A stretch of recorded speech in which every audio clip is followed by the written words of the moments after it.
welcome to our first ever vlog. Excuse the pantulog, maulan ngayon. So ayoko pang maligo. But anyway, it's about a little more than a week before our medical at St. Luke's Extension Clinic. So today I'm just making sure na kompleto na yung documents namin. Double check ko lang lahat ngayon. Ipapa-photocopy namin within the week. And then after our medical, I will update you guys kung ano yung nangyari, kung ano yung naging process, kung ano yung mga requirements na hiningi, or may extra bang mga pinagawa, ganon. But hopefully, everything goes well with the whole family. Sa buong family na kaming magpapamedical. And hopefully, walang masputum sa amin. Hi guys! So today is August 7, 2023. It is the day before our medical sa St. Luke. So tomorrow morning at 8 a.m. scheduled medical na namin. So today I am just double checking and triple checking all the documents na required dalhin tomorrow. And just making sure na kompleto lahat, walang mistakes, tama lahat ng information, and kompleto lahat ng photocopy na nire-require. And then, I'm also preparing our things na kailangan dalhin tomorrow. So, ito lang yung bag na nakita ko na kasya yung documents na hindi malulukot. So, hopefully, maging okay yung documents namin up until tomorrow. But, today is also the first day of my 1-week wellness break from the office. So, yung office kasi namin, nagbibigay sila ng 1 week wellness break twice a year to all the employees. So, it is just to give the employees time to rest aside from the PTO, ganon. So, nung nakita ko na itong week na to yung wellness break ko, tapos may available schedule sa St. Luke's, screenab ko na yung opportunity. So, perfect timing talaga. Kasi, so wala akong work. I am well rested before and after the medical. So, hindi kami mangangarag, and then all our documents are completed na rin. So, yes, super perfect timing talaga. I'm so happy about it. Then, dinadouble check ko lang din pala yung budget namin for the payment sa medical. Kasi hindi kami nakapagbayad sa Security Bank. So, if you're having your medical, may option ka to pay at the Security Bank or sa St. Luke's. So, initially, I opted to pay sa Security Bank para hindi na kami pipila sa St. Luke's. Pero, this past few weeks, ito yung bumabagyo na sunod-sunod. So, sobrang hassle lumabas ng bahay.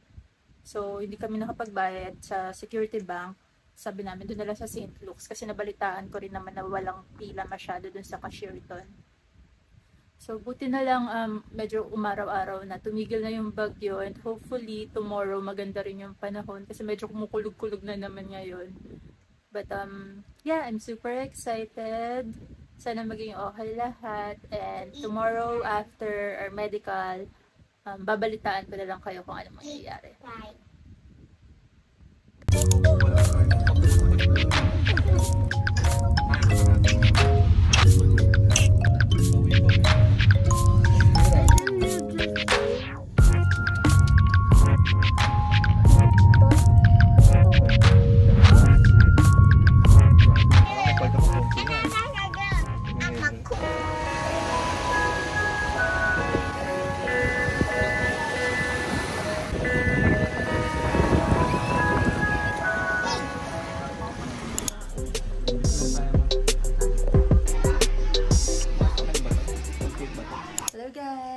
Good morning! I have my coffee na. Kwentuhan tayo about our medical.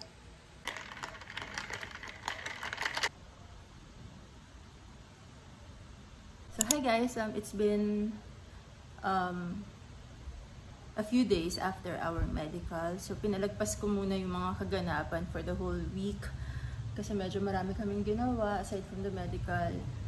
Bago ko gawin tong video na to, bago ko ikwento sa inyo kung ano nangyari during our medical. So, our medical schedule is August 8 and 9 at 8 a.m. So, dumating kami doon around 7:30 a.m. and mahaba na yung pila. So, pagdating mo ng SLEC, Pagdating mo ng St. Luke's, yung main building, hindi kayo doon pupunta. So kung kaharap niya yung main building, punta kayo sa left side, and then may makikita kayo doon na malaking gate, yung parang gate ng garahe, ganon. So doon makikita nyo marami nang nakapila, mga nakaupo sila sa monoblock. Pero kami, nagtanong kami doon sa guard, so sinabi namin na for 8 AM kami, hindi kami pumila sa end of the line. So pinasingit nila kami sa end ng 8 o'clock, yung last person for 8 o'clock. So, pagdating namin doon, siguro mga 10 persons lang, more or less, yung nakapila na for 8 o'clock. Tapos, ayun, sinabi lang sa amin ng kuya doon na sundan nyo lang tong babae na to, siya yung last person for 8 o'clock, and then yung kasunod niya is for 9 o'clock na, and then 10 o'clock, gano'n. So, hindi nyo kailangan pumunta sa end of the line. Ibigay nyo muna yung oras nyo dun sa guard. Then, mabilis lang naman, kami naghintay lang kami ng mga around 10 minutes, ganon. Nung pagdating namin doon, siguro nagpapasok muna sila ng 5, and then, after ilang minutes pa, ayun, yung next batch na yung pinapasok, so kasama na kami doon. Tapos, mapapansin nyo nga pala, yung mga nakaupo sa monoblock, pag nag-move sila, hindi sila lumilipat ng chair, binibit-bit nila yung monoblock na inuupuan nila. Kasi may bayad pala yun. So kami, hindi na kami nagbayad. Kasi nga nakita ko naman na less than, or ilang tao lang yung nakapila ahead of us. Tapos nagpapapasok naman na. So sandali lang kaming nakatayo doon. Hindi na kami, hindi na kami nagbayad ng monoblock. So ayun. So pagkapasok mo dun sa gate, so ito yung malaking gate, tas may guard na nakabantay doon. Pagpasok mo doon, meron pang isang guard na meron siya maliit na table. Siya yung hihingi ng documents na kailangan niya. So yung sa amin, ang hiningi niya lang is yung scheduled appointment for St. Luke's.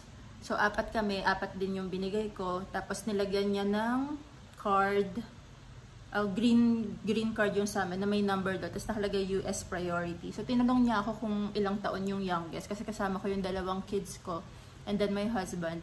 So nakita niya yung bata, tinanong niya kung ilang taon na yung youngest, tapos yun, nilagay niya doon sa US priority. I'm not sure if naka-priority yung mga bata or matatanda, ganun. Pero yun yung binigay niya sa amin. Pakita ko yung itsura ng card. And then after nun, tinuro niya lang sa amin na punta kami sa may back part, tapos pag-right ka, kasi parang nga siyang garahe ng St. Luke's yung papasukan mo. So sa back door ka ng St. Luke's main building papasok. So punta daw kami doon, and then punta kami sa photo room. So madali mo lang naman makikita, tsaka maraming guards na naka-station dun sa paligid ng St. Luke's. So madali ka lang magtanong-tanong, hindi ka maliligaw. Pagpasok namin doon sa building ng St. Luke's, makikita mo maraming upuan. So, nandun na yung maraming counters from A to M, I think. And then, may rooms doon na yung photo room, and then maraming monoblock chair na doon yung waiting area. So, syempre yung sa loob ng mga monoblock, wala nang bayad yon pag umupo ka doon. But tip ko sa inyo is, pagpasok nyo, every step, pumunta na kayo kagad sa counter or dun sa room, ibigay nyo yung papers nyo. Huwag kayong uupo kagad dun. Kasi pag umupo kayo, nang hawak nyo lang yung papers nyo, hindi nila kayo matatawag. So kami, pumunta kami sa photo room, inabot ko yung papers naming 4, and then, yun, tsaka lang sinabi sa akin nung nurse doon na upo muna, tatawagin na lang. So mabilis lang din naman yun, around 10 minutes lang din siguro kami naghintay. Tapos nung tinawag na ako muna, pinaupo lang ako dun sa, parang may mga booth sa loob ng photo room. So pinaupo niya lang ako dun sa isa, pinicturean ako. Bawal mag-smile, bawal labas yung teeth, so close lip lang, ganon. Tapos yun, mabilis lang, tapos na. Tapos tinawag niya na tinanong niya ako kung ilan kami. So sabi ko 4 kami, kasama ko yung husband ko and yung 2 kids. So pinauna niya muna yung panganay ko, yung picture, and then yung youngest, and then my husband. So yung husband ko, since siya yung last, siya sa kanya binigay yung papers namin. And then pagkabigay sa kanya ng paper, sabi lang na ibigay dun sa lalaking nasa labas ng photo room. So paglabas mo ng photo room, yung mismong pintuan, katabi lang nun may counter. Counter lang siya, hindi yung window na may tao sa loob. As in counter lang siya, tapos may nakatayo lang dun sa labas. Tapos, ayun, siya yung nagdo-double check ng mga iba pang documents na kailangan. So, pagdating namin, nung pag-abot ng asawa ko doon, sinabihan lang siya na, yun, upo lang ulit muna, and then tatawagin na lang. So, ayun na nga. Nung tinawag yung name ng husband ko, tumayo kaming 4. Kasi, syempre, naisip ko na isang family kami, so sabay-sabay niya nang ipaprocess.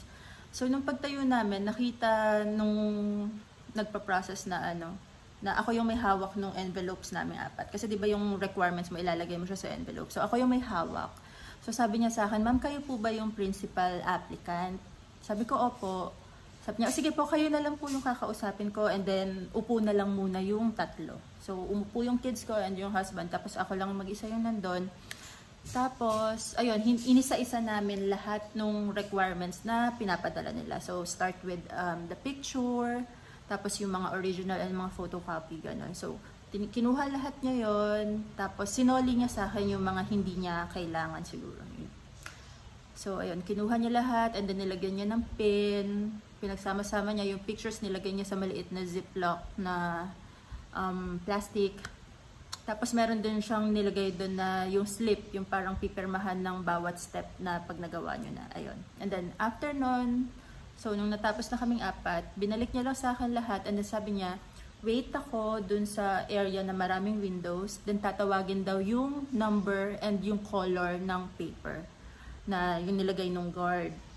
So yun sa akin, color green siya and then number 9. So pakinggan ko lang daw, tatawagin daw yun dun sa windows. So ayun, yung lumipat na ako dun sa may windows, maraming ang windows yon, so maraming tao. Tapos yung time pa na nandun kami, may 2 bata na nagwawala. As in, nagwawala talaga siya. So, ewan ko kung bakit hindi siya pinapatahan nung parents niya or nung kasama niya, kung sino man. Pero nagwawala talaga siya, sobrang ingay. So, you have to be very focused. Kasi yung mga nagtatawag, wala silang megaphone.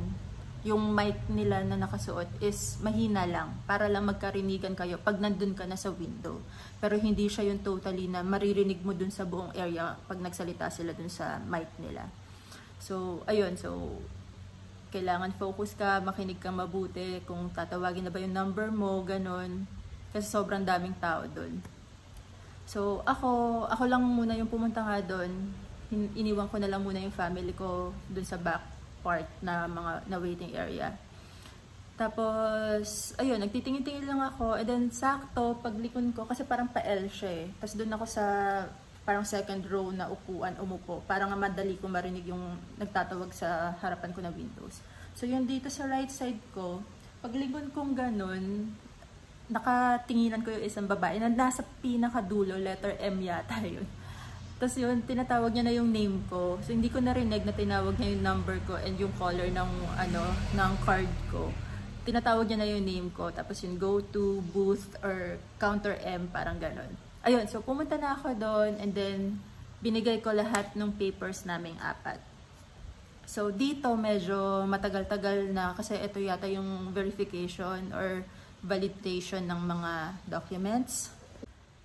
Ayun, double check ko lang. So, ayun yung ito kasi yung sinend ng SLEC na process. So, print out nyo to. It's super useful para alam nyo kung anong steps yung susundan nyo.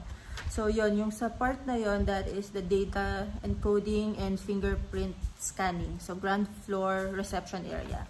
So, yun yung ginawa doon. Medyo matagal siya. I don't think na dahil 4 kami. Kasi yung sa akin palang mismo, ang tagal niya nang ginawa eh. So, meron na rin konting interview doon. Just siguro parang verification nga kung ikaw ba talaga yung tao, yung nag-a-apply or papers mo ba talaga yon. Konting verification, and then tinanong na rin ako na who is your petitioner, yung address and yung contact number ng petitioner, saan ako titira, ganon.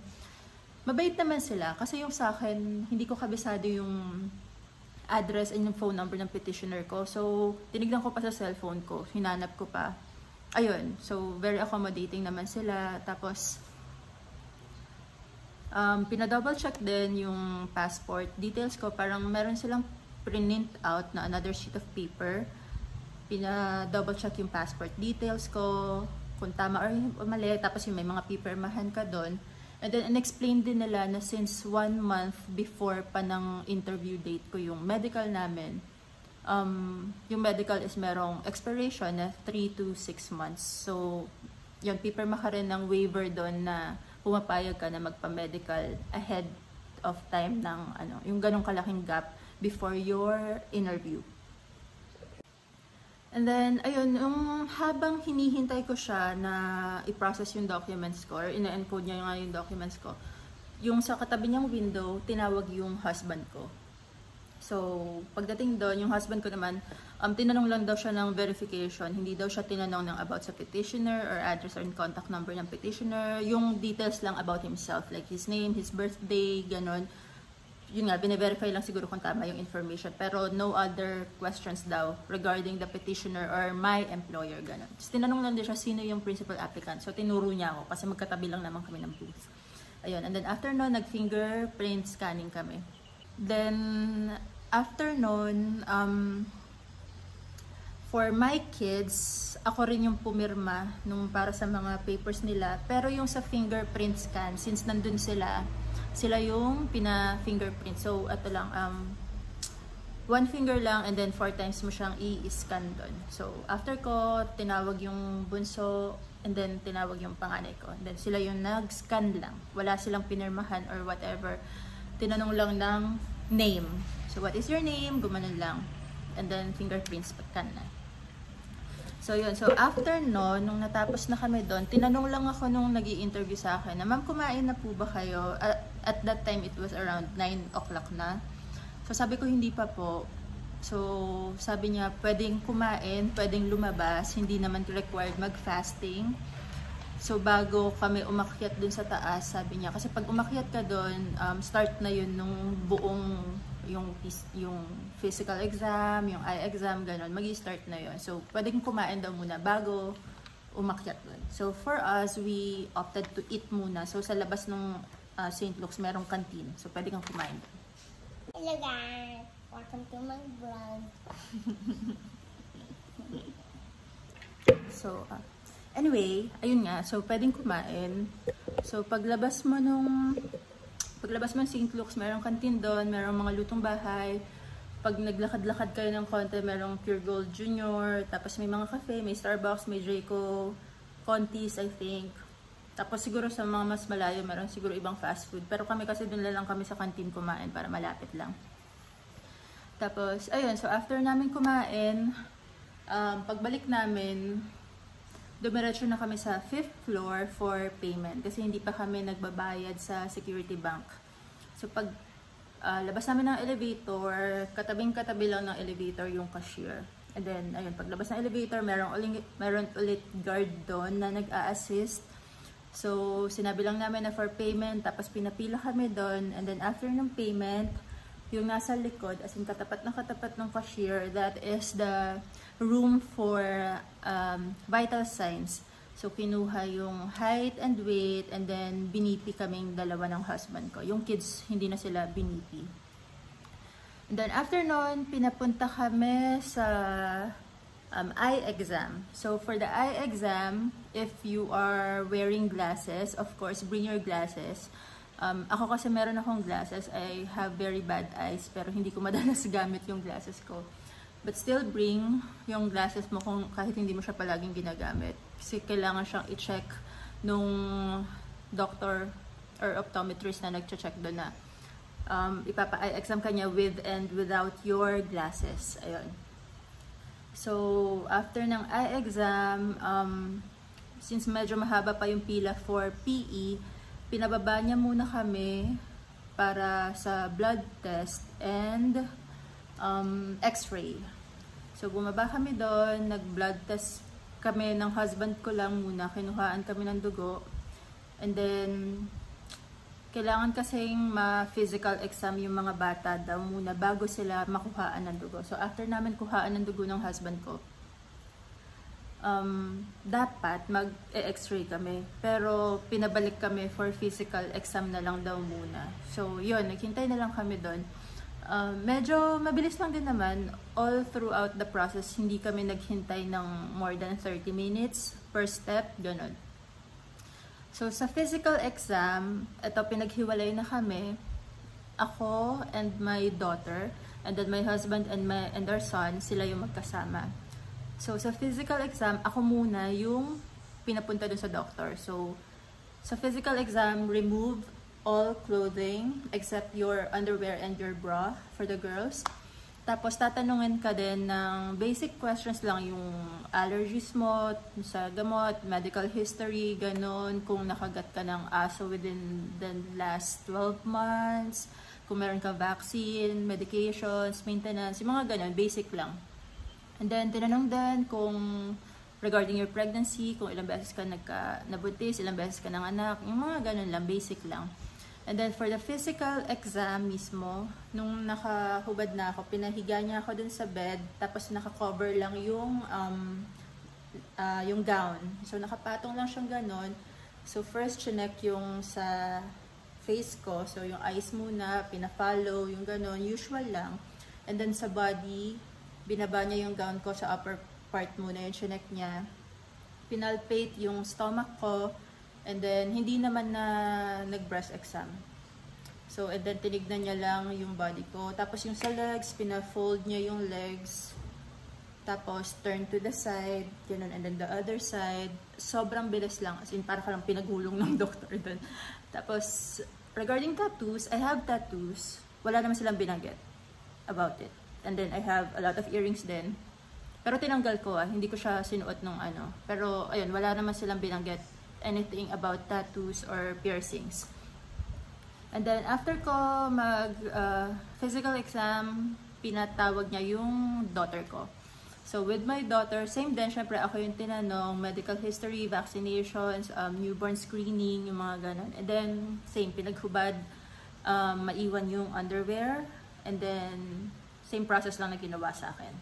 Then, after nun, proceed na kami for the blood blood extraction ng bata for the IGRA exam na yun.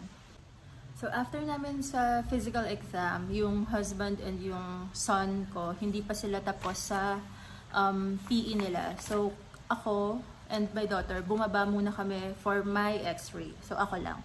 So sa x-ray naman, same thing as usual, remove all clothing sa upper part, kahit yung bra, remove, and then you wear your gown. And then for the girls, they will require you to tie your hair. So kung wala kang dalang pantali ng buhok mo, meron naman dong mga rubber band, pero yun yung rubber band na yung makapal na yellow, yung parang pang mga test paper, ganun. So masakit siya sa ulo, so may masakit siya pag pinatali mo sa buhok. So I would suggest na bring your own ponytail or yung hair clamp. Ganon. Basta maitaas mo yung buhok mo na hindi siya nako-cover yung back mo. And then, of course, remove all earrings. Tapos, yun. Pagdating doon, twice akong pina-deep breath. So, yung first na deep breath ko, and then exhale, sinabi naman niya na sinabi lang niya na ulitin natin. Gumano lang siya, pero wala siya sinabi kung may mali ba or what. So, sabi lang na mas deep pa na paghinga, gano'n na pag-inhale. So, ayun, deeper breath, tapos hold for a few seconds, and then release, and then tapos na. Then, after nun, paglabas ko, dumiretso na kami sa 4th floor, I think. Yeah, 4th floor para sa blood extraction nung daughter ko. So, pagdating namin doon, nakasalubong na namin yung husband and yung son ko. So, si husband dumiretso na ng x-ray, and then si son and my daughter, naiwan kami sa 4th floor. Mabilis lang din yung waiting period nila. Nauna yung son ko, so mabilis lang, kinuhaan lang ng dugo.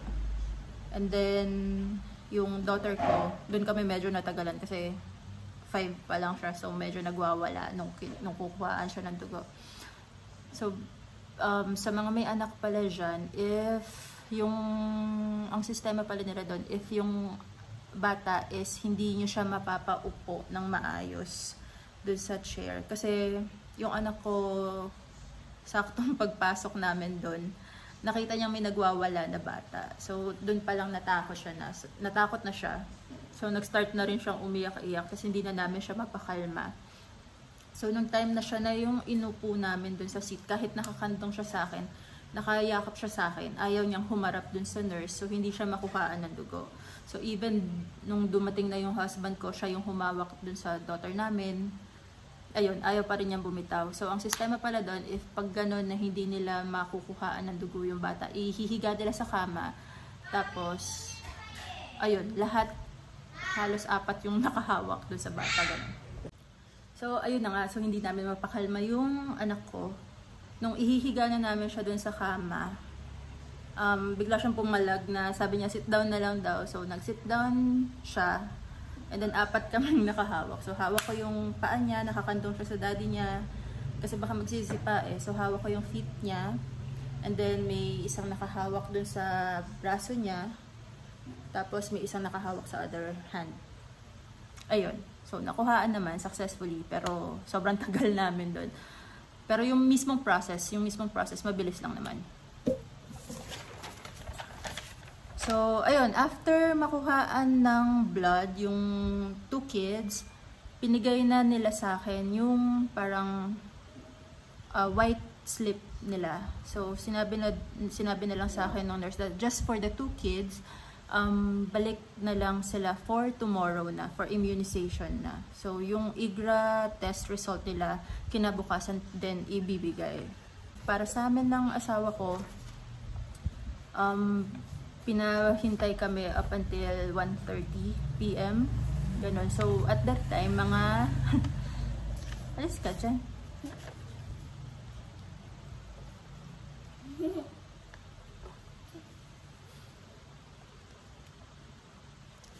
So, yung sa amin ng husband ko, mga around 11:30 pa lang doon, sabi sa amin na balik kami ng around 1:30 for the result ng x-ray. So, ayun. So, after namin makuha yung slip ng sa kids, lumabas na lang muna kami para mag-lunch. So, after namin mag-lunch, bumalik kami ng mga around 1 p.m. sa St. Luke's para dun sa result ng x-ray namin ni husband. So, pagdating namin doon, ayun, pumunta ako doon sa counter. Tapos, ang sabi ng nurse, yung sa akin, wala pa yung result. Pero yung kay husband, meron na daw. So, ayun. Nung babalik na ako, sana uupo na lang muna sana ako to wait for my result. Pero tinawag ako ng nurse. Tapos, inabot niya sa akin yung slip ni husband. So, ayun nga. Nung pagkaabot niyang ganun ng papers ni husband, yung nasa ibabaw is a yellow slip. The very infamous yellow slip. So, tapos sinundan na ni ate na pakisabi po kay husband, punta siya sa 4th floor for further instructions. Oh my God! So, sabi ko, oh my God, further instructions. Eh, di ba yun nga yung sinasabi nila pag for sputum. So, kinabahan na ako noon. Ayun, so pinapunta ko si husband doon. Ayun nga, sabi ko sa kanya, I think for sputum ka. Tapos yun, akyat muna siya ng 4th floor habang hinihintay ko yung results nung sa akin. So, nauna na siya sa 4th floor. Kami ng kids, naghintay muna kami dun sa x-ray for my results. Tapos, nung tinawag na ako, ayun, binigay lang yung papers ko, and then ang sabi lang sa akin, balik na lang ako tomorrow for immunization na. So, ayun na nga. So, umakyat kami ng 4th floor, and then pagdating namin doon, this is around mga 1:30 pa lang. So, pagdating namin doon, sobrang daming tao, as in. Tapos, tinanong ko yung husband ko na kung meron na bang sinabi, or kinausap na ba siya. Sabi, pinasa lang daw yung papers niya doon sa loob ng may room doon. So, binigay lang daw yung paper niya doon. Pero, ayun na nga, naririnig na namin yung ibang tao doon. Kasi yung sa counter, merong pa isa-isa na kinakausap. Na, ayun, ina-explain na nga yung process ng first sputum, ganun. Kung paano gagawin, kailan sila babalik. So, ayun. Doon kami medyo nagtagal. Mga 1 hour kaming naghintay doon bago tawagin yung name ng husband ko. Pero nung tinawag na siya, naka per batch na kasi sila eh. So may naunang first 10 na tinawag, pinapasok silang lahat dun sa room. And then, bago tinawag yung batch ng husband ko. So, nung una, medyo nag-ano pa kami. Alam mo yun, parang in denial pa kami na baka kailangan lang ulitin yung x-ray or kailangan lang may dagdag, ang tawag dito, parang dagdag exam para sa kanila or alam mo yun. Basta ganun. Pero nung tinawag na sila, tas after nga lumabas, ayun, kwento ni husband na for Sputum Academy na nga daw siya. So, anyway, more on that later. So, after nun, dun, yun nga, after na mabigay yung slip ni husband, umuwi na kami. The next day, bumalik kami for immunization na naming tatlo. So, both kids and I, for immunization na. So, doon, yung sa second day namin, 1:30 PM kami pinabalik. So, dumating kami doon ng around, saktuhan actually, parang mga 1:20 lang kami mga 1:20 kami dumating doon. Tapos, yung doon naman, sa second day, hindi na kami doon sa malaking gate pumasok. Doon na kami sa main building pumasok. Tapos, pagpasok namin doon, yung guard, kinuha niya yung papers na binigay sa amin from the day before. Tapos, ayun, siya yung nag-encode dun sa computer niya. Bago niya kami pinapunta ng second floor for immunization. So, doon, pag akyat namin ng second floor, usually nga, di ba, ibibigay mo dapat dun sa parang reception yung papers mo. Pero pag akyat namin, may sumalubong na ulit na guard sa amin doon na siya yung kumuha ng papers namin. Tapos, ayun, sabi niya na upo na lang na po kayo, hintayin na lang na tawagin kayo, ganun. Tapos, ayun, siya na yung nagdala ng papers namin dun sa reception area. So, doon, medyo matagal kami kasi mga around 1:30 pa nga lang noon, natawag yung panganay ko, mga 3 o'clock na. So, yung mga more than, mga 1.5 kami na, actually past 3 siya natawag. So, more than an hour and a half kami naghintay. Tapos sobrang daming tao. I'm not sure lang kung lahat sila for immunization or merong mga nagpa-process na first day pa lang. But ayun, so past 3 natawag yung panganay ko. He is 10 years old. Tapos 6 injections yung binigay sa kanya. So pagpasok doon, same usual process, tatanungin lang if merong medical history, ganun, kung ano na yung mga vaccines na naibigay sa kanya. So, if you have kids, it's better to bring yung vaccination records, hahanapin yung baby book if you have. Tapos, whether pinabaksin nyo siya sa health center or sa private hospital, dalhin nyo na lang kung anumang records meron kayo. But ayun, sa panganay ko, wala akong na-i-present. So, 6 na vaccines yung binigay sa kanya. So, i-explain naman lahat nung doctor sa inyo yon kung para saan yung mga i-inject sa anak nyo. And then, of course, you will sign an approval or ayun, na pumapayag kayong magpa-inject yung bata. So, after nun, ano ba yung ginawa? Ang ginawa pala muna sa kanya is 1 on each leg, tapos 2 sa right arm, and then 2 on the left arm. Ayun. So, after nun, tapos na siya. And then, hintay lang kami ulit na matawag pa kami and yung daughter ko. So, after mga 10 minutes, natawag naman ako. Different room yung pinuntahan ko. I'm not sure kung different lang talaga for mga bata and adults or kung ano na lang yung unang mabakanteng room, ganun. Pero yung sa akin, ibang room yung tumawag sa akin. So, ayun, pagpasok ko doon, same procedure, medical history, tinanong ko anong mga vaccines, ganyan, maintenance, whatever. And then, in-explain na sa akin, 4 lang yung injection na gagawin. So, 2 on each arm. Ang naaalala ko na lang is, sa left arm ko is Hepa B and flu vaccine yung binigay. So, medyo mabigat siya, but it's okay. Konting tiis na lang. So, yun, after ko ma-vaccine, wait lang kami ulit, and then yung bunso ko na yung tinawag. And then, ayun, another room. Ibang room na naman yung tumawag dun sa bunso ko. And same sila ng eldest ko, 6 vaccines yung binigay. And then, etong doctor ng sa youngest ko, binigay niya sa akin yung IGRA test result nung bunso ko. Yung sa panganay ko, walang binigay eh. Pero, ayun, iniisip ko baka dahil sa age difference, ganun. Pero, ayun, sa bunso ko 5 lang siya, may binigay na IGRA test result. And then, after nun, sabi lang sa amin na wait na lang kayo sa first floor for releasing. So, ayun, natapos kami sa immunizations ng mga around 3:30. So, almost 2 hours kami nandun. Ang tagal lang ng waiting period talaga, pero yung mismong pag-vaccine, mabilis lang. So, pagdating namin sa first floor, wala na masyadong tao. It's around 3:30 na nga nun. Mga naghihintay na lang. Close na nga yung mga counters eh. So, naghintay lang kami doon. Medyo matagal ulit. Tapos, naunang tawagin yung sa panganay ko and yung sa akin. So, batch na lang na kami tinawag. May iba pa kami mga kasabayan. And then, binigay yung parang receipt. And then, yung sa anak ko, kasama na yung IGRA test result niya. So, feeling ko na huli lang or hindi lang naibigay nung isang doktor na nag-vaccine sa panganay ko yun. Pero anyway, binigay yung IGRA test result ng panganay ko and it's negative naman, both sila.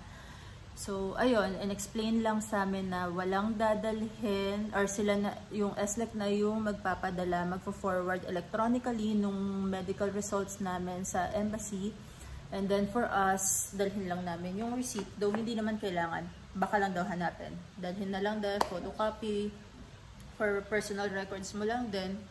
And then, ayun. And then, hintay pa kami ulit for my youngest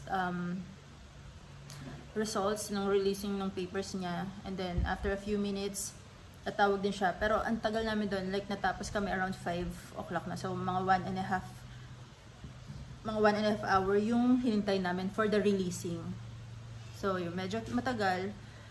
But, yeah, after nun, okay na kaming tatlo. Almost perfect.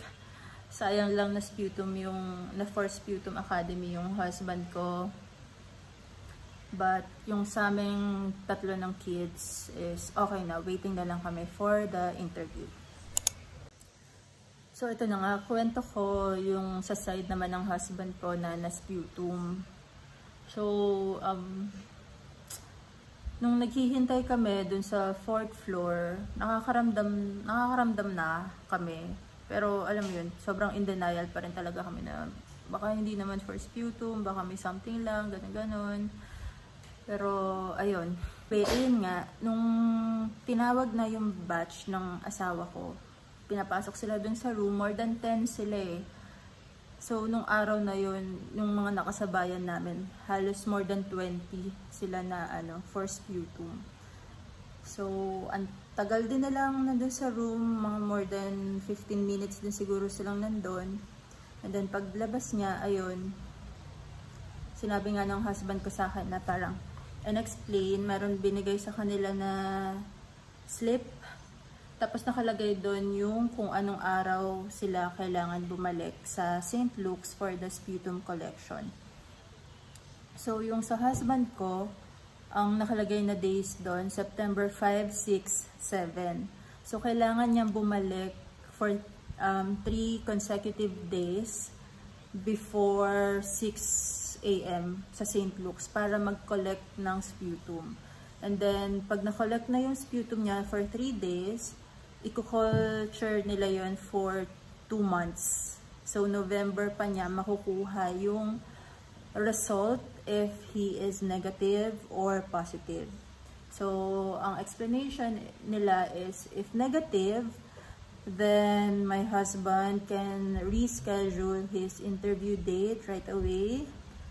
Tapos, continuous lang yung process. Pag nag-negative, recta immunization na siya and then reschedule na ng interview.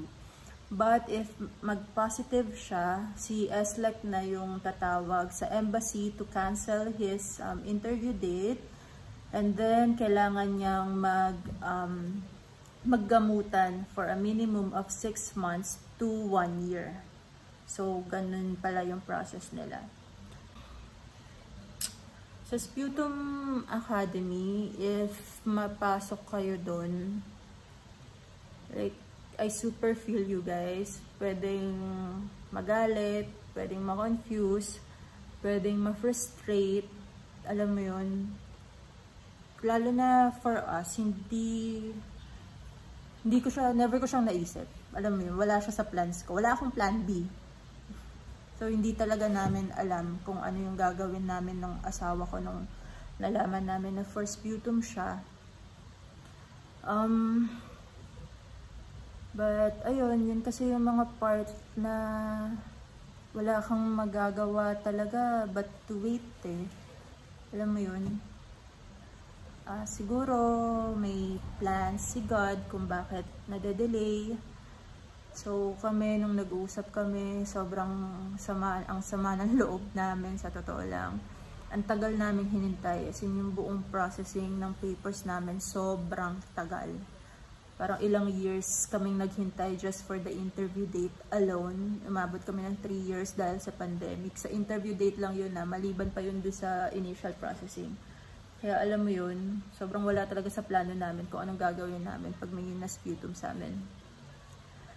But, ayun nga, nire-remind na lang namin yung sarili namin na it is not a refusal, it is not a denial of his papers. It's just a delay, konting-konting delay lang. Initially, gusto ko sanang i-wait yung result niya sa November. Ang plano kasi namin is September yung interview ko. By the way, sa akin na principal applicant, continue lang ako sa interview ko. Sasabihin ko na lang daw na no-show si husband due to medical setback. So, ayun, continue lang yung process no sa akin. Yung sa kanya lang yung na-hold since dependent ko siya, ako yung principal applicant. But, ayun nga, ano sabi ko? Initially nga, gusto kong magpa-stay kasi kung September ang interview namin, original plan namin is October kami aalis lahat. Sabay-sabay. Pero since November pa nga yung result ng sputum niya, sabi ko, what if tuloy ko na lang yung interview ng September and then October, November, hintayin natin yung result para if negative, reschedule na siya kagad ng interview date niya. Tapos, ayun, so tuloy-tuloy and then sabay-sabay na lang kami ng aalis. So, ganun yung initially na pinupush ko for us. So, ayun nga, nung medyo napag-usapan na namin, mas maraming cons kaysa sa pros, yung mag-i-stay pa kami dito ng kids to wait for his result. So, ipinipilit niya na lang na mauna kami ng kids if ma-approve yung visa namin, and then follow na lang siya by November. So, yun yung ipinipilit niyang suggestion. Hindi pa ako masyadong agree doon. Pero, itong decision kasi na to, hindi lang sa akin, hindi lang sa aming dalawa. I have my employer as well. And then, I have my parents din. Tapos, yung apartment kasi namin sa States, nakakuha na eh. So, wala pa kami doon. Binabayaran na siya nung parents ko. Mag-start na yung payment by September. So, kaya kailangan ko rin kunin syempre yung side ng parents ko. Kasi gumagastos sila nang wala pa kami doon. Tapos, yung school ng mga bata, madedelay pa. Actually, delayed na nga sila ngayon eh. Kasi hindi ko na sila in-enroll dito sa Philippines. And start na ng pasukan, August na. So, delayed na sila ng schooling. Tapos, madedelay pa ulit dahil lang hinihintay namin yung husband ko. And, worst comes to worst, talaga, hindi pa naman 100% sure na magne-negative siya by November. So, syempre, we're hoping and praying na mag-negative siya sa sputum result para hindi na ma-extend, diba? At least 1 month, 2 months delay lang siya. Pero, ayun nga, it's not 100% sure. So, medyo mahirap talaga if we are going to wait for his results. So, sayang yung time na nag-work na sana ako sa US, na nakakapag-start na akong magpundar ng 4-hour living and yung para sa, alam mo yun, sa bahay namin and everything.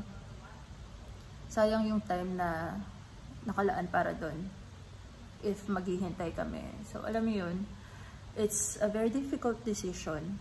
Pero, ayun nga, ito na days after na ng medical namin and medyo mas accepted na namin yung part na maiiwan na lang muna si husband for a few months. Hopefully, praying na negative siya para makasunod siya kagad. So, some tips lang and additional information if you're going to have your medical sa St. Luke's Extension Clinic. Unang-una is if you're going to bring a car or magmomotor kayo or magbabike papunta doon, merong parking pero yung sa mga gilid-gilid lang ng kalsada, ganun. So, sa ganun daw, I think it's 100 pesos yung bayad. Tapos kung magpapark ka dun sa mga designated parking spaces doon, I think it's 200, 100 para sa parking and then 100 para dun sa pagbabantay ng sasakyan mo. So, parang ganun yung rate na naririnig ko. So, kami kasi, hindi na kami nagdala ng sasakyan. Nag-grab na lang kami para nga hindi na namin iisipin kung saan kami magpapark doon. Ayun. But, yeah, pag motor naman and pag bike, so wala silang bike rack. So, diskarte mo na lang siguro yun kung saan mo gustong i-park or iiwan yung bike mo, pero hindi mo siya pwedeng i-chain dun sa tapat ng SLEC mismo. Tapos yung sa motor din, wala ako masyadong nakitang nakapark na motor dun eh. Merong pa konti-konti pero yung mga nasa gilid-gilid nga lang din ng kalsada. So I'm not sure kung ano yung mga rate dun. Pero yung sa mga mismong designated parking spaces, wala akong masyadong nakitang motor. For St. Luke's mismo, wala silang specific na parking area para sa mga patients o para sa mga magpapacheck up sa St. Luke's. So you have to find your own parking slot or parking space. Okay. Second tip is wala namang dress code sa St. Luke's. So pwede kang mag-sleeveless or mag-shorts, whatever, mag-sandals. Walang dress code, but I would suggest wear comfortable clothing, yung madali mo na lang tanggalin or madali mong hubarin and isuot kasi sobrang daming tao nga doon. Tapos for x-ray and for physical exam, you need to take off your clothes naman. So yun, yung madali mo na lang hubarin and isuot. And for the girls, avoid wearing heels na lang siguro kasi though may elevator, maraming lakaran yung gagawin. So may times na nag-stairs lang kami, pero sobrang daming lakaran kasi palipat-lipat ka ng room eh. But if you're comfortable with wearing heels and walking around a lot, then do you. Accessories, ako hinubad ko na lahat ng jewelry ko, accessories. Watch lang yung suot ko para madali. Kasi sa x-ray, papatanggal din naman lahat yan eh. Then for the girls, ayun nga, magdala kayo ng pang ponytail nyo or ng hair clamp. Again, merong available dun na rubber band. Pero masakit nga yun pag pinang-ponytail. So, magdala na lang kayo ng sarili nyong pang-ponytail. Next tip is to drink a lot of water. Pwedeng magbaon ng tumbler, ng water bottle po. Pwedeng magbaon. And then, meron kaming food sa bag. Hindi naman sinita ng guard. Pero dun sa mismong loob ng St. Luke's, wala kaming nakikitang kumakain. So, pwede lang uminom ng water but not necessarily to eat inside the clinic. Of course, remember, it is still a clinic. It is still a medical setting. So, nakapaskil sa lahat ng walls ng bawat floor ng St. Luke's na video taking and picture taking is not allowed, especially without the consent of the patient or the person na pinipicturean nyo or binibidyohan nyo. So, kung hindi naman kailangan, wag na lang. Some tips na sinabi nila before the medical daw, drink lots of milk. So at least a week before your medical, mag-milk daw kayo. Sabi nila nakakatulong daw to help clear your lungs para hindi nga mapunta sa sputum academy. I'm not sure. Hindi ko pa alam yung logic behind it or the medical thing behind it. Pero sobrang dami nagsasabi nakakatulong daw yung milk to help clear out your lungs. So wala namang mawawala. It's milk. So siguro makakatulong nga. Try nyo na rin. Kung gusto nyo talagang pumasa ng medical nyo, di ba? Wala namang mawawala kung iinom kayo ng gatas. So, drink milk na lang, drink lots of water, take a good night's rest, make sure na hindi kayo stressed on the day of your medical.